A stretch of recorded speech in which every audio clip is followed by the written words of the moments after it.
I just can't leave anything alone. What's up, YouTube? Back to Enigma Garage.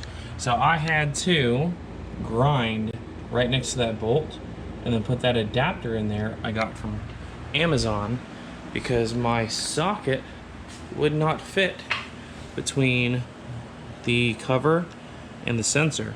So that's a factory one. Of course, I have the ICT billet one over here. Definitely had to grind that down to be able to get that out, but I have to switch to this right here. This is a 3-wire pressure sensor. Gonna put that with that adapter right there, so I actually have a oil pressure signal. Looked at the cam lobes kind of through the valley cover. Everything looked great, no wear on the 4 lobes that I could see, but yep, definitely need to get this sensor put in, get this wired up. I'm probably just going to tap into the power and ground for this one right here, and I still need to put the fuel sensor in this one so I can track fuel pressure. But oh, I can actually just cut this one off right here, leave that in case I need to use it for another build. I have the sensor ground and the signal wire right there, then I just have to put a power to it. Yeah, that's what I'll do. I'll just splice into a power off of the sensor power and get that put on there. Configure this in Tuner Studio, which I think it is at 0.5 volts. This is at 0 psi, and this is a 300 psi sensor, so it should be 300 psi at 4.5 volts. There's 0.5 on each side, so I'll configure that linearly in Tuner Studio. Let's get this done. Just a reminder to everybody, always be humble. Admit when you're wrong. Guys, I'm wrong. I had my 3-wire sensor hooked up to sensor ground, the sensor wire, and then 12 volts. These are 5-volt referenced wires. So now, this is why we don't finish wiring like I've preached. Got my excess that I cut off. I have to tap into my 5-volt reference here, run that to here, unsolder that. That way this fuel pressure sensor will have 5-volt reference, and then the new sensor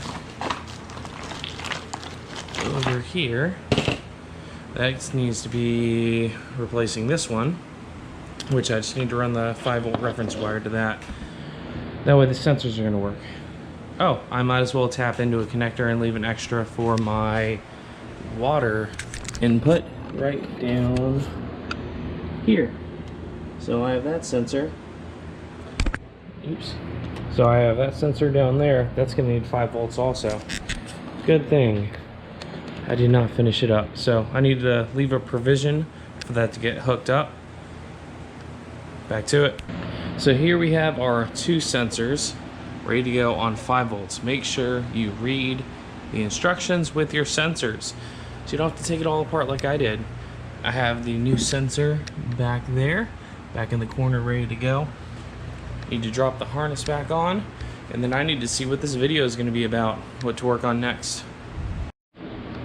So I just had the biggest heart attack in the world with oil pressure. So sensor wasn't working at all. I'm freaking out thinking I have no oil pressure. Cheap $25 to $30 sensors. They have so-so reviews. Do not buy these. I just got a dead one. Actually, 2 dead ones because I tried the other one in there. Then I pulled the one out of my Kia, which is an Autodex, however the hell you want to say that. Yeah, another part I have stolen right here off of the Kia motor. I'm so sorry, Kia. I need to work on you. But yeah, put that in right away at idle. I really need to move that exhaust.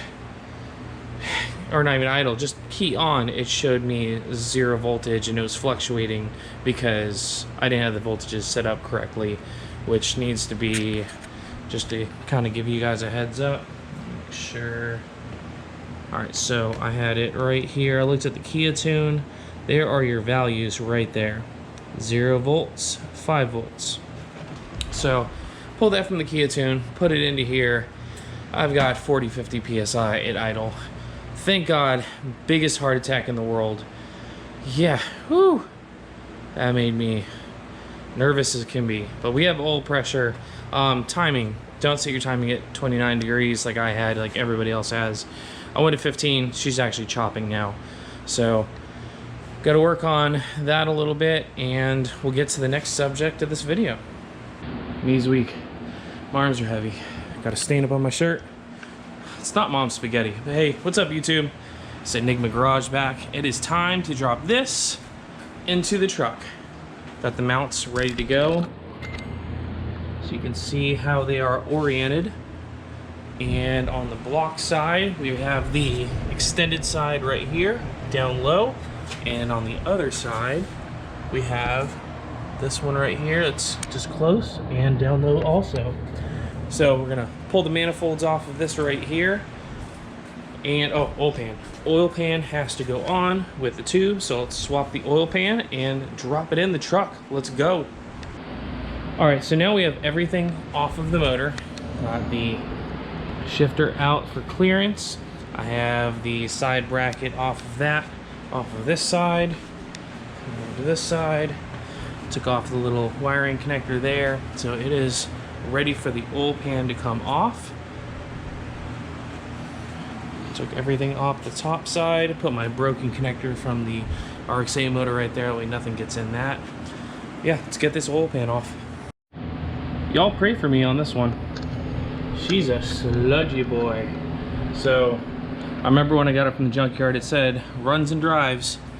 Hopefully she's not running with a knock. We'll go from there, but yeah, she's quite sludgy. All right, let's get the new one on. The pickup tube is on. It does have the 2 bolts up here. That way that's gonna be nice and secure. The O-ring that comes with the oil pan does not fit. It's a green style on this one. You have this and a black one.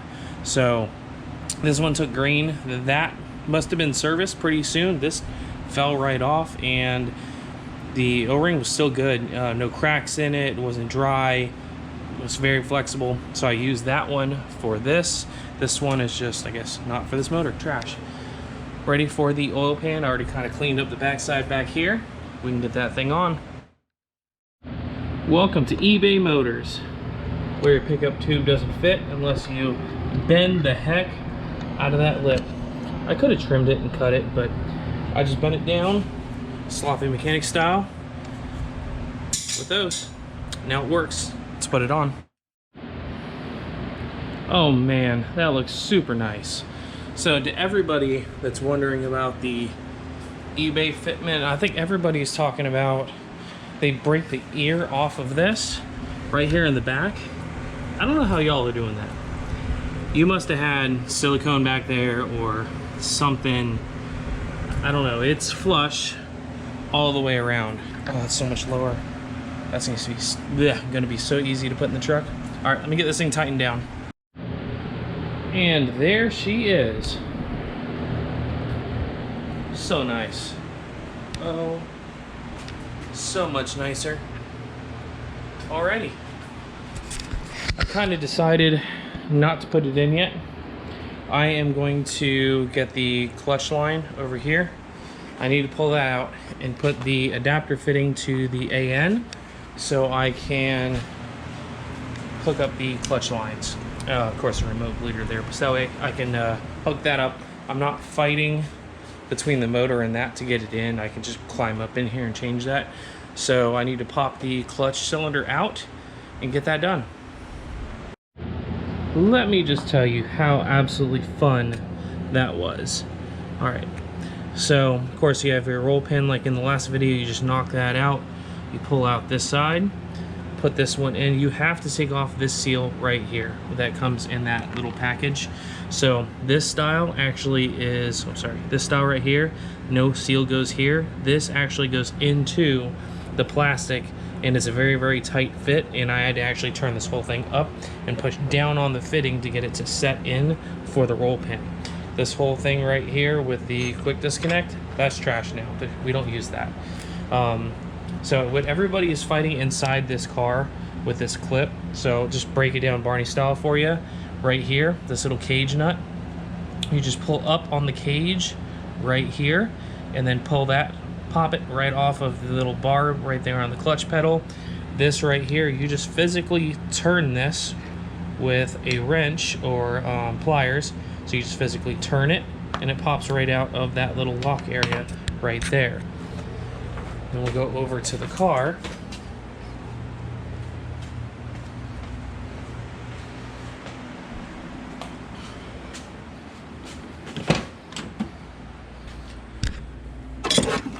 This is what I mean by turning it. You just grab it and then turn it, and it will line up with the lugs that are down here. It'll line up with the square lug right there. You just twist it and it pulls straight out. For the clip right here, after I flashbang you guys. Okay. This clip right here goes in. Oh, come on. I really need to wear this. Okay. Come on. There we go. All right, so this clip right here, you push in these two tabs and it slides up. Pop that off like so, and it just pulls straight down off of the rod that's in there. And just reverse for install. Definitely recommend to do this before the motor goes in. Have it right there. All done. I just have to move the reservoir back up to its hole. And then when I drop the motor in, I can just reach to the wheel well and then hook this side up right here to the clutch. And then that's the bleeder all route up there. And I should be able to access it right here. So I can get to this right here to tighten on that line. Then I can bleed everything nice and easy. And I've been thinking, I believe it's time for the engine to go in. I got my mounts ready to go. Man, there's a lot more space when you just pull out the fender well. I might pull that one off. But yeah, let's get her put in. Whew, that's close. It's a lot harder when you're by yourself. But I just want to show you the clearance with the F-body pan and the AR5. It goes in super easy. Truck pan, I couldn't do that. Me and my friend fought it for a long time. So yeah, it's about to go down. And she's in, boys and girls, if girls are watching. Hell yeah, if they are. Looks pretty good, and these oddball mounts look very, very centered in this engine bay, other than it being offset for the steering rack. Kind of worried about those manifolds and that steering shaft. I'm wondering about that last one. The second to last up on the header, it does curve off pretty quickly, so that one should miss the steering shaft. I'm just worried about the last one, trying to figure out. I might have to remake the runner to come up and around. That might be an option, so I'll have to look at that. And I don't think I'm going to be able to keep AC and heat. That's unfortunate. Oh well, twin turbo life. Yeah. That is going to suck, so I guess I gotta rip out the whole air box to put the manifold on, and bet I'll have to cut off that runner. That sucks. Which one is it? It's the other side. Be right back. Well, there she is in all of its glory. Take that out before you put in the motor. This last little bolt right here, I had to break the edge of the unit off down there, but oh, this thing's looking rowdy. Definitely looking a little rowdy. Alright, a few things. I don't like how they turn down. I can get them to go upwards, but I'd have to get some like 1 to 2 inch spacers for the T4, and then it'll clear up here. It's about that far too low. So yeah, probably a 2 inch spacer would be perfect. Then you can put them straight up. So that's one caveat that I was kind of expecting, but was kind of hoping for the best. So steering shaft. Steering shaft is definitely hitting that runner right there on, what is that, number 7. So number 5 and number 7 are probably going to have to get tweaked. 7 will probably have to go down harder and then come up and around and up here. So probably down, up and around in this way. 5, I'm not sure which way I'd have to go with it. I just have to cut it off, put the steering shaft in there, and then mock a connector up there and see how that's going to work. But yeah, very happy with how that came out. And I can still probably put the hood on so I can keep all this locked up.